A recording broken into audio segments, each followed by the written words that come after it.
ಈಗ ಕತೆ ಆರಂಭವಾಗುವುದು. ಗೌಡನ ಹೆಂಡತಿ ಮಲ್ಲೇಶ ಗೌಡ ತನ್ನ ಹಳ್ಳಿಯಲ್ಲಿ ದೊಡ್ಡ ಜಮೀನುಗಳನ್ನು ಹಸುಗಳನ್ನು ಹೊಂದಿದ ಶ್ರೀಮಂತ ಕ. ಅವನ ಹೆಂಡತಿ ಲಕ್ಷ್ಮೀ ಸುಂದರಿಯಾಗಿದ್ದು, ಆದರೆ ಮನೆಯಲ್ಲಿ ಮನುಷ್ಯರ ಜೊತೆಗೆ ಹೆಚ್ಚು ಸಮಯ ಕಳೆಯಲಾಗದತೆ ಅನುಭವಿಸುತ್ತಿದ್ದಳು. ಗೌಡನ ಕೆಲಸಗಳೆಲ್ಲ ಜಮೀನಿನಲ್ಲೇ ಇದ್ದುದರಿಂದ ಅವನು ಮನೆಗೆ ಬಂದರೂ ಮಾತನಾಡಲು ಸಮಯ ಕಡಿಮೆ ಇತ್ತು. ಒಂದು ದಿನ ಹೊಸನಾಗಿ ಸೇರಿದ ಕೃಷಿ ಕೆಲಸಗಾರನಾದ ಶಿವು ತಮ್ಮ ಹೊಲದಲ್ಲಿ ಕೆಲಸ ಮಾಡಲು ಬಂದ. ಅವನು ಯುವಕ, ದುಡಿಮೆಯಲ್ಲಿ ತೊಡಗಿಸಿಕೊಂಡಿದ್ದರೂ ಅವನ ನಗು, ಕಸರತ್ತುಗಳು ಮತ್ತು ಮಾತಿನ ಸೌಜನ್ಯ ಲಕ್ಷ್ಮಿಯ ಮನಸ್ಸಿಗೆ ತಗುಲತೊಡಗಿದವು. ದಿನಗಳು ಕಳೆದಂತೆ ಇಬ್ಬರ ನಡುವಿನ ಮಾತುಕತೆ ಆಳಕ್ಕೆ ಹೋಗತೊಡಗಿತು. ಒಂದು ಮಳೆಯ ದಿನ ಹೊಲದ ಬದಿಯಲ್ಲಿ ಊಟ ಮಾಡುವಾಗ ಇಬ್ಬರ ನಡುವೆ ತುಸು ಹೆಚ್ಚು ಹತ್ತಿರದ ಅನುಭವವಾಯಿತು. ಅವಳ ಮನಸ್ಸಿನ ಖಾಲಿತನವನ್ನು ಶಿವು ತುಂಬಿದಂತೆ ಆಯಿತು. ದಿನದ ಹಿಂದೆ ದಿನ ಹೋಗುತ್ತಾ ಆಕೆಯು ಶಿವುವಿನತ್ತ ಎಳೆಯಲ್ಪಟ್ಟಳು. ಕೆಲವು ತಿಂಗಳುಗಳ ಬಳಿಕ ಲಕ್ಷ್ಮಿ ಗರ್ಭಿಣಿ ಅನ್ನೋದು ಗೊತ್ತಾಯಿತು.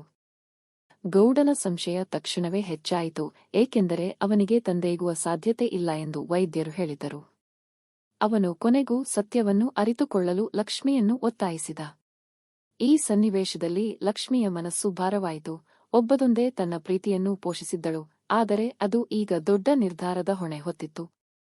ಗೌಡನ ಹೆಂಡತಿ, ಸತ್ಯದ ಲಕ್ಷ್ಮಿ, ಇನ್ನೆಲ್ಲೂ ಓಡಲು ಸಾಧ್ಯವಿಲ್ಲದ ಪರಿಸ್ಥಿತಿಗೆ ತಲುಪಿದ್ದಳು. ಅವಳಿಗೆ ಗೊತ್ತು, ಸುಳ್ಳು ಹೇಳುವುದರಿಂದ ಸತತ ಭಯದಲ್ಲಿ ಜೀವಿಸಬೇಕಾಗುತ್ತದೆ. ಅವಳು ಶಾಂತ ಮನಸ್ಸಿನಿಂದ ಗೌಡನ ಎದುರು ಕುಳಿತಳು. ಅವನ ಕಣ್ಣಿನತ್ತ ನೇರವಾಗಿ ನೋಡುತ್ತಾ ತಾಳ್ಮೆಯಿಂದ ಮಾತು ಆರಂಭಿಸಿದಳು. ನಾನು ನಿನ್ನನ್ನು ಮೋಸ ಮಾಡಲಿಲ್ಲ, ಆದರೆ ನಾನು ಪ್ರೀತಿಯ ಕನಸು ಕಂಡೆ. ನಾನು ಈ ಮನೆಯ ತಪಸ್ಸಿನಲ್ಲಿ ಕಳೆದು ಹೋಗಿದ್ದೆ. ಶಿವು ನನ್ನ ಜೀವನಕ್ಕೆ ಬೆಚ್ಚನೆಯ ಬೆಳಕು ತರಿದ. ನಾನು ಅವನನ್ನು ಪ್ರೀತಿಸುತ್ತೇನೆ. ಗೌಡನ ಕಣ್ಣಿನಲ್ಲಿ ಕೋಪ, ನೋವು, ಆಶ್ಚರ್ಯ ಎಲ್ಲವೂ ಮೆರೆದವು. ಅವನು ದುಃಖದಿಂದ ತಲೆ ಕೆಳಗೆ ಹಾಕಿ ಕುಳಿತ. ತನ್ನ ಹೆಂಡತಿಯ ಮಾತುಗಳು ಅವನ ಅಂತರಂಗಕ್ಕೆ ಚುಚ್ಚಿದವು. ಅವನು ತುಂಬಾ ಹೊತ್ತು ಮೌನವಾಗಿದ್ದ. ನಾನು ನಿನ್ನನ್ನು ಪ್ರೀತಿಸಿದ್ದೆ ಲಕ್ಷ್ಮಿ, ಆದರೆ ನಾನೇ ನಿನ್ನನ್ನು ಒಂಟಿಯಾಗಿ ಬಿಟ್ಟೆ. ಇದು ನನ್ನ ತಪ್ಪು ಎಂದು ಆತ ನಿಷ್ಕರ್ಷಿಸಿದ. ಲಕ್ಷ್ಮಿ ನಿರ್ಧಾರ ತಗೊಳ್ಳಬೇಕಾಗಿತ್ತು.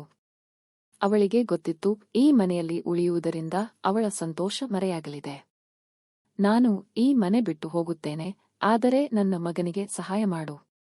ಅವನು ನಿನ್ನ ಮಗನಂತೆ ಬೆಳೆದರೆ ನನಗೆ ಶಾಂತಿ.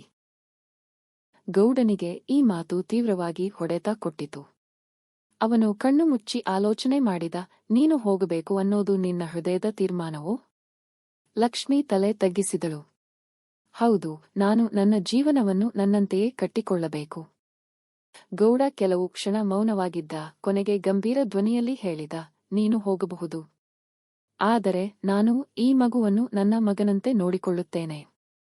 ಇದು ಲಕ್ಷ್ಮಿಗೆ ನಿರೀಕ್ಷೆ ಮಾಡದ ಒಂದು ತೀರ್ಮಾನ.